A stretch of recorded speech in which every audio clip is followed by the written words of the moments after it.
नमस्ते, आपके साथ मैं जयप्रकाश शर्मा जुड़ गया हूं। डीएनए पर गदर, ब्राह्मण वोट पर नजर लिखा है, पढ़ लीजिए।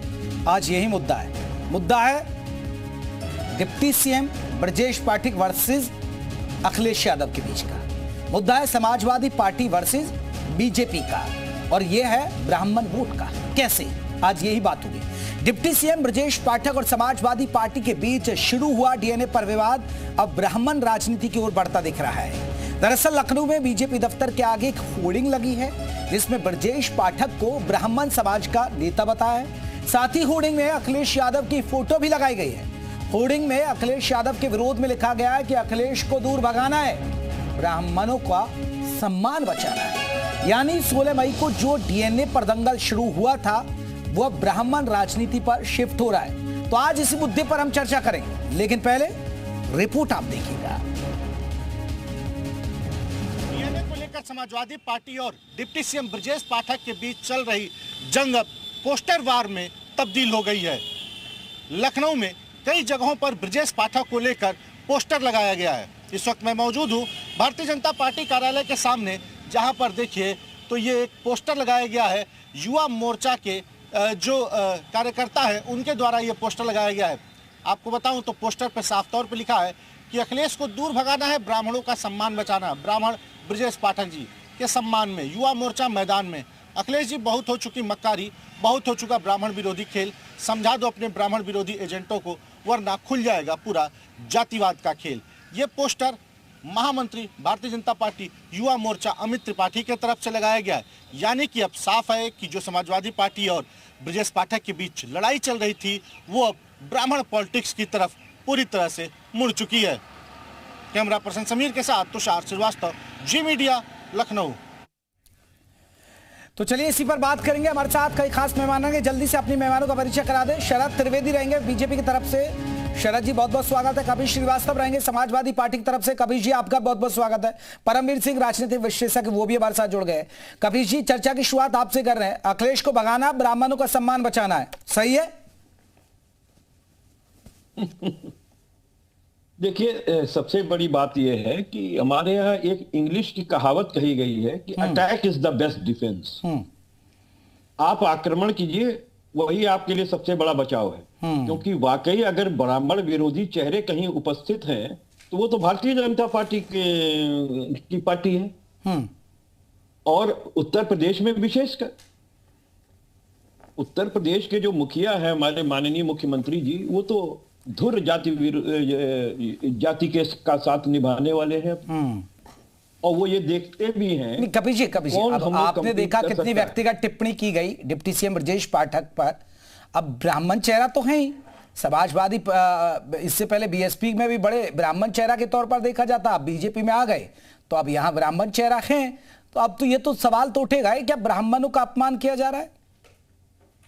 इसके मतलब ये है कि जब ये भारतीय जनता पार्टी से उस्सुद्दीन की पार्टी में चले जाएंगे तो भी ब्राह्मण चेहरे रहेंगे। ये ठेकेदारी लिखा रखे हैं क्या? अगर इन्होंने ठेकेदारी लिखवा ली हो तो बता दीजिए, ये टेंडर बता दीजिए कैसे पड़ता है। नहीं तो हमें तो नेता प्रतिपक्ष माननीय जी, नेता प्रतिपक्ष माननीय हमारे पांडे जी आपको नहीं दिखाई देते? आप देखिए ना कि भारतीय जनता पार्टी और विशेष करके हमारे मुखिया साहब को हाथा नहीं भाता। अगर हाथा बाहर आया होता तो कुशल तिवारी और विनय शंकर तिवारी जी के साथ जब से योगी जी मुख्यमंत्री बने हैं तब से आप देखिए कि हाथे के खिलाफ किस तरह की कार्रवाइयां हो रही। क्या वो ब्राह्मण नहीं है? दोनों इंजीनियर्स हैं। चले कपिल जी, मेरा एक सवाल है, फिर मैं फिर बीजेपी को जोड़ूंगा। कपिल जी, आपसे एक मेरा सवाल है, जो समाजवादी पार्टी ने अपने सोशल मीडिया पोस्ट में जो पोस्ट किया डिप्टी सीएम ब्रजेश पाठक के व्यक्तिगत टिप्पणी की, क्या फिर वो सही है? आप उसको सही ठहरा रहे हैं? इसका मतलब जिस तरीके की टिप्पणियां भारतीय जनता पार्टी करने में सबसे आगे और पेटेंट रहती है, आप तो बताइए ना, मुख्यमंत्री की बात ले लीजिए, चाहे प्रधानमंत्री जी की बात ले लीजिए। 50 लाख की जिनकी गर्लफ्रेंड थी उनको विदेश भेज रहे हैं अपने यहाँ का प्रतिनिधि बना करके। तो कहने वाली बात यह है कि ये किस दल के लिए इस तरह के सवाल आप उठा रहे हैं। और मैं एक बात ये पूछना चाहता हूं कि आखिर जो सीतापुर में, जो कानपुर में ब्राह्मणों के ऊपर बुलडोजर चलाया गया, वो नहीं दिखाई दिया कि एक झोपड़ी पे आप चला रहे हो, जो गरीब निरीह ब्राह्मण और दोनों लड़कियां, और आग लगा दी गई। क्या हुआ उसका? ऊंचाहार में और रायबरेली में ट्रिपल मर्डर और 5 मर्डर एक ही ब्राह्मण परिवार में किया गया। क्या हुआ उसका? आप मुझे बताइए, पाटीदार जो एसपी थे भारतीय जनता पार्टी के शासनकाल में आज तक नहीं मिले साहब। तो कपिल जी फिर आप मानते हैं कि माँ बाप तक जो टिप्पणी की गई वो ठीक की गई समाजवादी पार्टी की ओर से? मैं आपको बार बार ये कह रहा हूँ, हाँ या ना सर? यहाँ तो ऐसा ही होता है ना, हाँ या ना? वो इधर उधर की बात मत करिए, वो तो बहुत मौका दे दिया। अब वो तो मौका दे दिया आपने, इधर उधर ले गए आप बात। हाँ, मैंने जयप्रकाश भाई कोई ऐसी टिप्पणी नहीं देखी। अगर आप बता सके तो बताना। क्या लिखा बताइए, आप बताइए ना। फिर ये विवाद क्यों हो रहा है? क्या डीएनए के, अगर उन्होंने डीएनए की बात लिखी तो आप बताइए ना। आप पीसीआर से जान नहीं, आपके लोगों ने क्या लिखा फिर? समाजवादी पार्टी जिस ट्विटर हैंडल पर क्या लिखा फिर? देखिए 100 की सीधी बात, हाँ, हमारे राष्ट्रीय अध्यक्ष जी ने उसी समय इस बात को कह दिया और मना किया। ये तो इनके यहां नहीं चलता है। जिस तरीके से इनकी मुख्यमंत्री बात करती है दिल्ली की, आपने देखा? वो क्या है, वो व्यक्तिगत नहीं है। अच्छा, माननीय मुख्यमंत्री जी पूर्व मुख्यमंत्री का घर जो है गंगा जल से धुलवा देते हैं और भारतीय जनता पार्टी के कार्यकर्ता और नेता मंदिर दर्शन के बाद वो ठीक है आपकी नजर में, अगर माँ बाप पर टिप्पणी की गई। शरद जी कैसे देखते हैं? आप मुझे ये बताओ, ये क्या है? नहीं कपिल जी फिर ठीक है, मैं समझ गया, ठीक है, ये तो सियासी युद्ध चलता रहेगा। बता दीजिए, हमें ये बता दीजिए कि ये किसका देखना चाहते हैं शरद जी? डीएनए का इन्हें मालूम भी है कि डीएनए से क्या? शरद जी, आप जो समाजवादी पार्टी ने जो टिप्पणी की सोशल मीडिया पर, उसको वो डिनाई कर रहे हैं। वो कह रहे हैं बताइए क्या है ऐसा खास उसमें लिखा है। यानी एक तरफ से जिस तरह कहा जा रहा है कि वो कहीं ना कहीं समर्थन में, यानी सही किया। शर्मा जी देखिए, पहले तो हमारे मित्र श्रीवास्तव जी बहुत प्रकांड पंडित खुद ही हैं, उनको शास्त्रों का ज्ञान है और उनको ये मालूम है कि जब कोई योगी हो जाता है या स्वामी या ऋषि हो जाता है तो उसकी जाति खत्म हो जाती है, वो किसी जाति का नहीं होता है। वो अपना सारा क्रिया कर्म करके जो है वो योगी बनता है। तो योगी जी की कोई जाति नहीं है। दूसरी चीज ये है कि ये जो होर्डिंग या पोस्टर लगाया गया है, ये व्यक्तिगत रूप से किसी ने लगाया है। ये और भारतीय जनता पार्टी किसी जाति, वर्ग, धर्म विशेष की पार्टी नहीं है। भारतीय जनता पार्टी भारत की जनता की पार्टी है। तो हमारे यहाँ और संघ में तो जो जाति सूचक नाम ही नहीं लिए जाते, उनको पहले नाम से पुकारा जाता है। तो जातिवाद जो है वो भारतीय जनता पार्टी का दूर दूर तक कोई लेना देना नहीं है। और ब्राह्मण, मैं आपको बता दूं कि ये जाति आधार पे वोट नहीं करते हैं। कोई भी ब्राह्मण ये नहीं कह सकता कि मैं फलाना ब्राह्मण है तो इसलिए मैं फलानी पार्टी को वोट करूंगा। ब्राह्मण देश के लिए वोट करते हैं। हमारे जितने भी कार्यकर्ता, जितने भी जिनसे जो भारतीय जनता पार्टी को सपोर्ट करते हैं, वो पार्टी को करते हैं, उसके कार्यकलापों पे करते हैं, उसके कर्म पे करते हैं। तो कोई भी भारतीय जनता पार्टी का जाति धर्म से कोई लेना देना नहीं है। और यहाँ जो बात हो रही है, जो जिस तरह की अभी ट्विटर हैंडल पे जो समाजवादी पार्टी की तरफ से बयान आया था, वो बयान ऐसा है कि आपके चैनल पे उसको दोहराया नहीं जा सकता है जी। और यहाँ जहाँ डीएनए की बात हो रही है, जहाँ संस्कृति की बात हो रही है, संस्कार की बात हो रही है, तो डीएनए जो है, जो संस्कार है, वो जिस पार्टी का अध्यक्ष कह रहा है, जो पार्टी का प्रदेश का मुख्यमंत्री ये बात कह रहे हैं माननीय मुलायम सिंह जी की, बच्चों से गलतियां हो जाती हैं। जिस पार्टी में जो उनका जो बेटा है वो अपने चाचा को मंच से धक्का दे देता है, दूसरे चाचा आके उनके कहते हैं एटा में कि छोटी मोटी चोरी आप करिए, डकैतियां हमारे लिए छोड़ दीजिए। जिस तरह, और समाजवादी पार्टी भी मैं मानता हूं कि वो किसी जाति वर्ग को नहीं मानती है, मैं बिल्कुल इस बात को मानता हूं, क्योंकि उन्होंने बिना जाति धर्म देके हर एक के साथ उन्होंने यही व्यवहार किया। और जो चेयरमैन नोएडा अथॉरिटी को उनके घर में घुस के पीटा है, उन्होंने अगर जो एसएचओ लखनऊ में, हजरतगंज के एसएचओ, उनको अगर उनकी गाड़ी में बांध के हजरतगंज में घुमाया है तो उसकी जाति या धर्म नहीं देखा है, निस्वार्थ भावना से यह काम किया है। अगर डीएसपी को गोली मारेगी तो उसका जाति धर्म कभी नहीं देखा गया। जो भी कार्यवाही हुई है वो निस्वार्थ भावना से करी गई। हर जाति हर धर्म के साथ उन्होंने एक सा व्यवहार किया है। भारतीय जनता पार्टी का, मैं आपको फिर दोहरा रहा हूं कि कोई भी किसी भी जाति या धर्म की पार्टी नहीं है। वर्ग की पार्टी नहीं है, ये पूरे भारत के हर नागरिक की पार्टी है। चलिए मैं लौट रहा हूं शरद जी। मैं डॉक्टर परमवीर सिंह राजनीतिक विश्लेषक है। परमवीर जी कैसे देखते हैं इस पूरे विवाद को, डीएनए पर जो गदर है, ब्राह्मण वोट पर क्या नजर मारे? हालांकि देखिए शरद जी ने कहा कि वो पोस्टर है, ठीक है, किसी ने व्यक्तिगत लगाया, पार्टी का इससे कोई लेना देना नहीं है, लेकिन सवाल तो यही है कि आप सियासत में देखिए, जब राणा सांगा पर बात आती है तो फिर उसको दलित वर्सेस कैसे ठाकुर करने की कोशिश की, अब ये ब्राह्मण वाला एंगल है इसमें। जयप्रकाश जी देखिए, आप भी बहुत समय से मैं आपको देख रहा हूँ और मैं भी काफी समय हो गया है यहाँ पर। राजनीतिक पार्टियां, बड़ी बड़ी पार्टियां जो नेशनल लेवल की पार्टियां हैं, जो तमाम स्टेट में काम करती हैं, उनके अंदर व्यक्तिगत कुछ नहीं होता है। अब देखिए, ये लॉलीपॉप देना बंद कीजिए, हम नहीं खाएंगे लॉलीपॉप। ट्विटर हैंडल या एक्स हैंडल कोई भी होता है, सरकार का तो पूरा एक दायरा होता है। तब ऐसे तो कल को कोई भी कुछ भी पोस्ट कर देगा उसके ऊपर, फिर बाद में क्या क्या कहते फिरेंगे। तो ये सब चीजें कह के करवाई जाती हैं और बड़े नेताओं की जो शीर्ष नेतृत्व होता है उनके कहने के बाद ही की जाती है।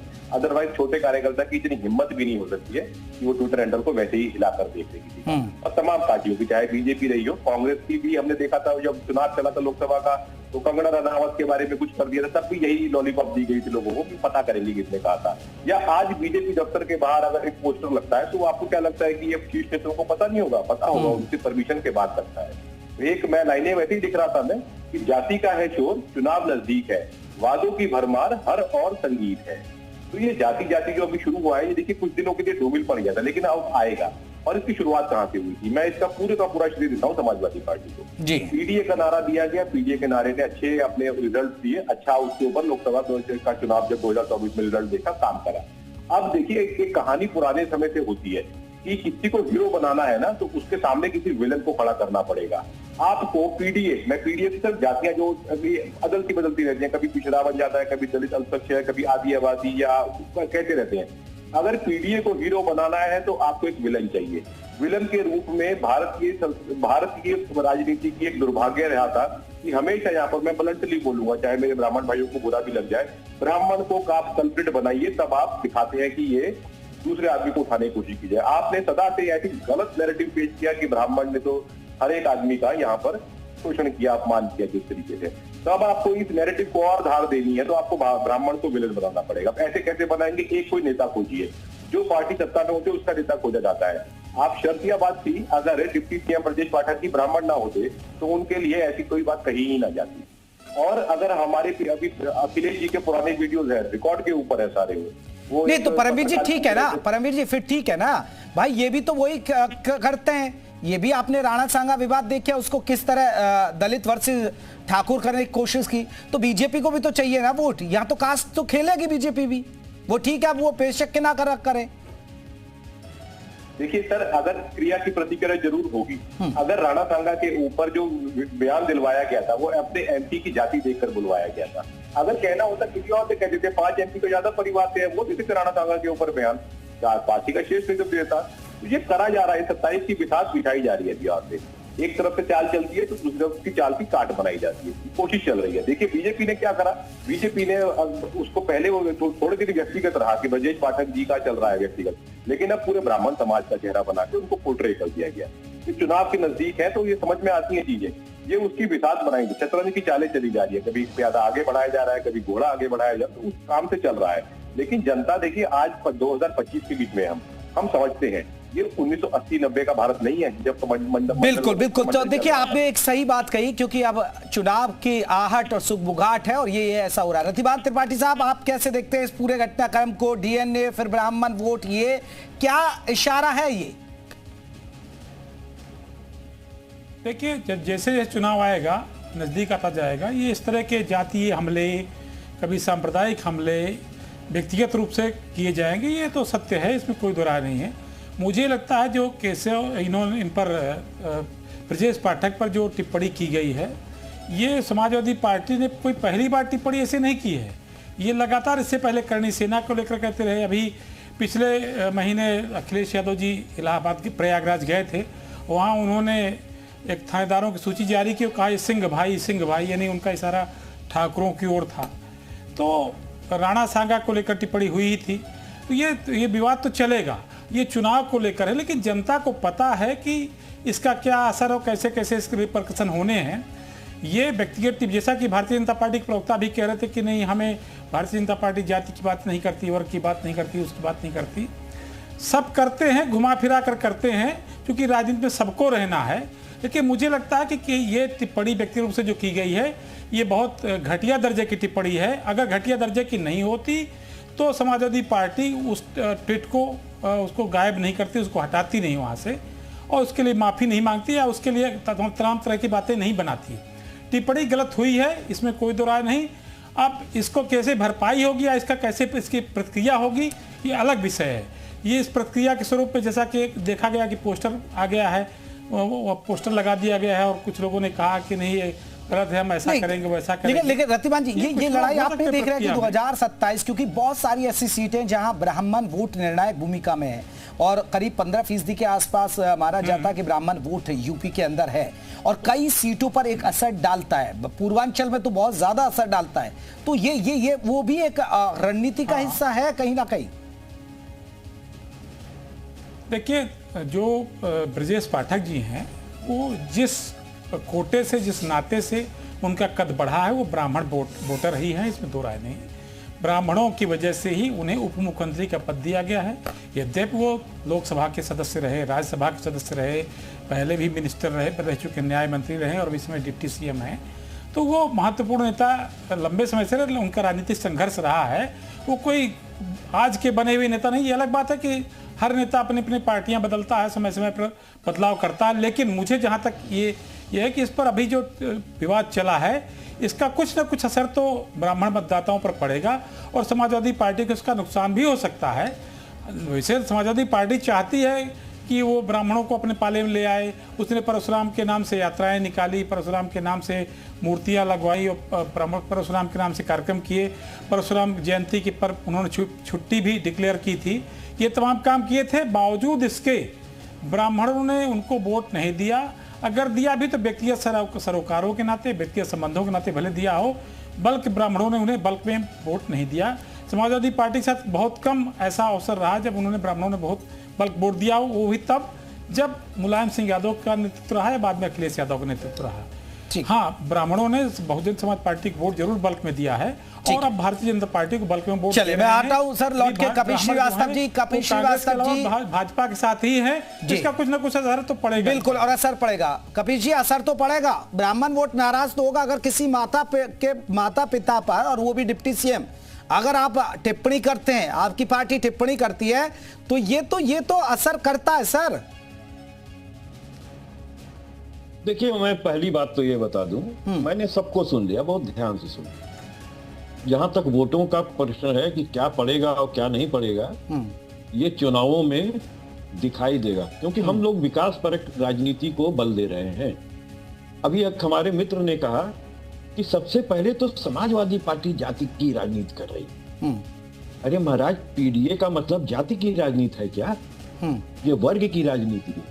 ये समतामूलक समाज की स्थापना के लिए की जाने वाली राजनीति, और इसमें वो हर पीड़ित पी में शामिल है जिसके ऊपर अत्याचार हो रहा है, चाहे वो सीतापुर के ब्राह्मण परिवार ही क्यों ना हो, जिसकी झोपड़ी जो है वो, और कानपुर के अंदर नहीं, आपके राज में तो बड़ा अच्छा था ना, पीडीए पर कभी अत्याचार ही नहीं होते थे।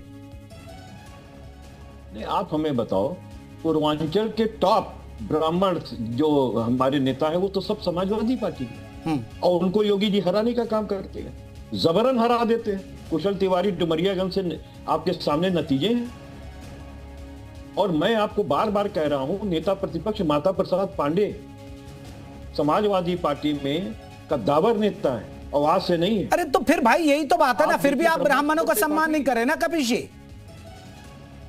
कहां फिर सम्मान? आप बताएं ना, फिर आप बताइए। नहीं, अगर आप ना तो उस पर एक शब्द कह रहे कि भाई किसी के माता पिता पर आप शब्द ऐसा बोल रहे हैं, आप बताइए तो सही। आप कह रहे हैं हमारे तो ब्राह्मण नेता हैं, हमारे समाजवादी पर, फिर आप ब्राह्मणों का अपमान कर रहे हैं। यही तो ब्राह्मण सोचेगा ना भाई। पहली चीज कि पहले भारतीय जनता पार्टी को सबक सिखाइए ना। नरेंद्र मोदी जी कहते हैं कि कांग्रेस की विधवा, आप बताओ, और 50 लाख की गर्लफ्रेंड। अरे आप ये सब तो आपको बड़ा अच्छा लगता होगा ना। एक मिनट सुन तो लीजिए पूरी बात, जब आ रही है तो पूरी आ जाए। योगी जी कहते हैं कि चर्बी निकाल लेंगे, गर्मी ठंडा कर देंगे। ये योगी की भाषा है। अभी हमारे मित्र त्रिवेदी जी बहुत ही लर्नेड काउंसिल भी हैं, अधिवक्ता है, और मैं दोनों ही काफी अधिवक्ता हैं इज्जत करता हूं। नहीं बिल्कुल, लेकिन हमारे मित्र ने जो टिप्पणी योगी आदित्यनाथ जी के लिए की है, वो संत और महंत ना तो वार्ता से लगते हैं और ना कर्मों से। आप मुझे बताओ, चलिए शरद जी भोग नदी के दो किनारे मारे गए हैं, हाँ। ये तो भोग विलास में है। आप मुझे बताओ ये संत कहाँ रहे हैं? चल शरद जी, अब ये तो मुख्यमंत्री योगी तक पहुंच रहे हैं कि वो संत कहाँ रहे। ठीक है, नहीं, योगी के छिपने का काम क्यों करते हैं? आप जब उत्तर प्रदेश के मुख्यमंत्री हैं, आप एक राजनीतिक पर्सन हैं, आपका धर्म से कोई लेना देना नहीं है। जब आप महंत की भूमिका में होंगे तब आप जो है। ठीक है, शरद जी से जवाब लेता हूं। कपिल जी, शरद जी। शर्मा जी देखिए, ये जो कहानी गढ़ी जा रही है, ये कांग्रेस की रूल बुक का इस्तेमाल कर रहे हैं। 47 से लेके जब तक कांग्रेस की सरकार बनी है, वो 3 मुद्दों पे आधारित, 3 जातियों पे और धर्म पे आधारित थी। जो सनातन धर्म है उसको 2 हिस्सों में बांटो, ब्राह्मण और दलित, और अल्पसंख्यक को इकट्ठा रखो, क्योंकि अल्पसंख्यक को नहीं बंटने देना है। और यही रूल बुक को थोड़ा सा समाजवादी पार्टी ने परिवर्तन इसमें क्या, पीडीए क्या, पिछड़ा, दलित और अल्पसंख्यक की जो सनातन धर्म है उसको पिछड़ा और दलित में बांटो और अल्पसंख्यक को इकट्ठा करो। वहां कोई डाउट नहीं होना चाहिए।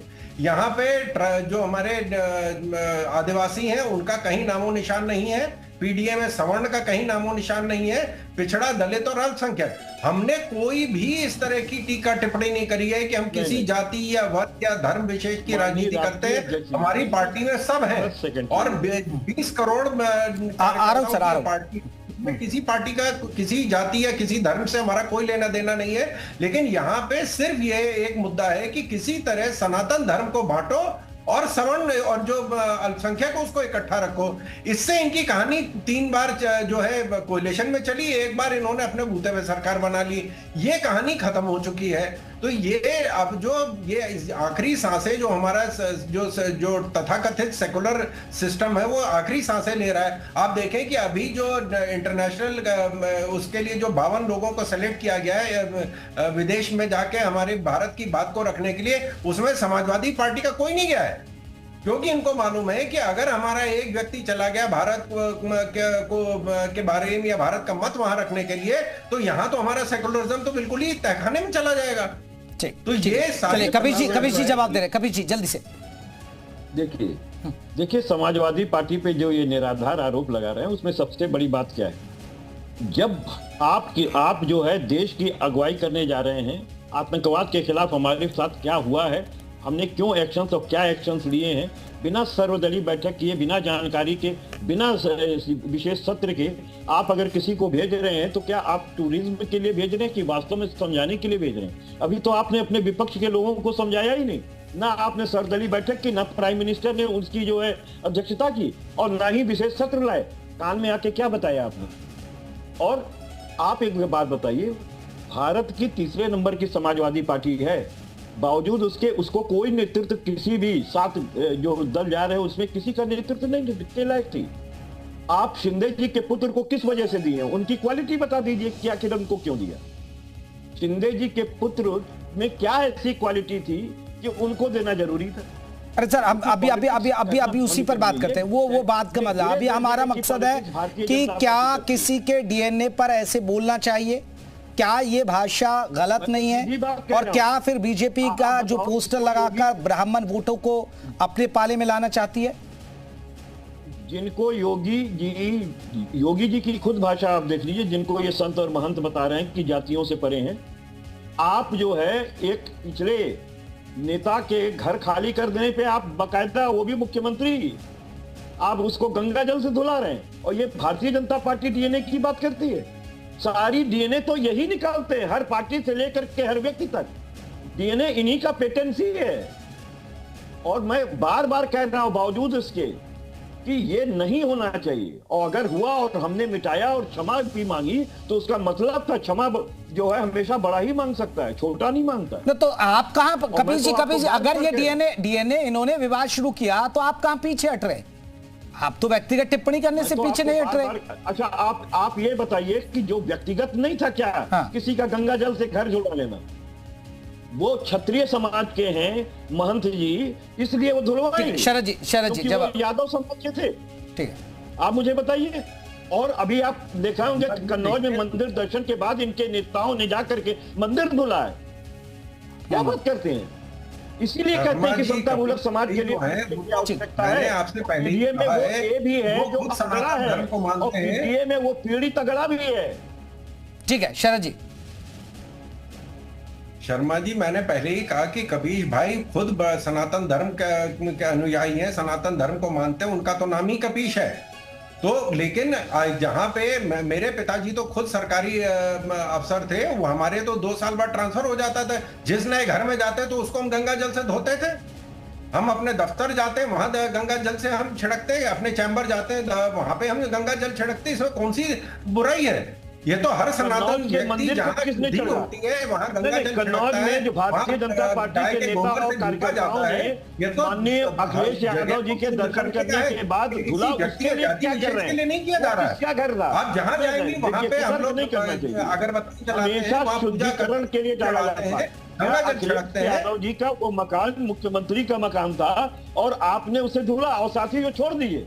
आप जो कटदलीली कर रहे हैं उसका दूसरा हिस्सा भी है कि कन्नौज के अंदर मंदिर दर्शन करने के बाद जब अखिलेश यादव जी निकले तो आप ही के नेताओं ने बाकायदा मंदिर को धुलने का काम गंगा जल से किया था और उन्होंने कहा भी था कि बताइए ये आ गए, अब तो हमको धुलना पड़ेगा। तो ये गंगा जल से धुलने की जो राजनीति है उसका जवाब आप कितने भी अच्छे रफूगर हैं, लेकिन आप रफू नहीं कर सकते हैं साहब, क्योंकि भारतीय जनता पार्टी। चलिए शरद जी जल्दी से, फिर मैं बाकी मेहमानों का रुख करूंगा। शरद जी देश को बांटती है। शरद जी देखिए, मंदिर में भी यही चीज है कि पद्धति है कि जब कोई रोज जो है मंदिर को सुबेरे धोया जाता है, जहां प्राण प्रतिष्ठा है उस मंदिर का सुबेरे नहीं धोया गया है, ये दोपहर के 3 बजे धोया गया होता है। ये 3 बजे दोपहर में धुला गया है और आपके कार्यकर्ताओं और नेताओं ने धुला है। अरे कबीर जी यही तो बात है। अब आप गुजरे दौर की तो बात कर रहे हैं, लेकिन अपने आज के दौर जिस मुद्दे पर हम चर्चा कर रहे हैं उस पर नहीं कहेंगे कि ब्राह्मणों का आप डीएनए उसके माँ बाप को लेकर पूछ रहे हैं, और वो भी एक डिप्टी सीएम का। बात ये पहली बात उसे आप छुपा लीजिए, उसे छुपा लीजिए और इतिहास बताइए फिर आप। कोई मतलब नहीं है। मैं तो सीधी बात कह रहा हूँ, डिप्टी सीएम के ब्राह्मणत्व से कोई मतलब नहीं है। आप अगर ब्राह्मण की बात करना चाहते हैं तो समाजवादी पार्टी में इनसे ज्यादा कुलीन ब्राह्मण बैठे हुए। आप कह दीजिए कि नहीं है माता प्रसाद पांडे। अब ऐसे तो फिर आपने नहीं देखा अखिलेश यादव ने क्या लिखा था कि हम तो यदुवंशी हैं, तो हमारे डीएनए में नहीं, तो उन्होंने भी तो लिखा। आप कह दीजिए। नहीं तो सब अपने अपने हिसाब से होता है ना।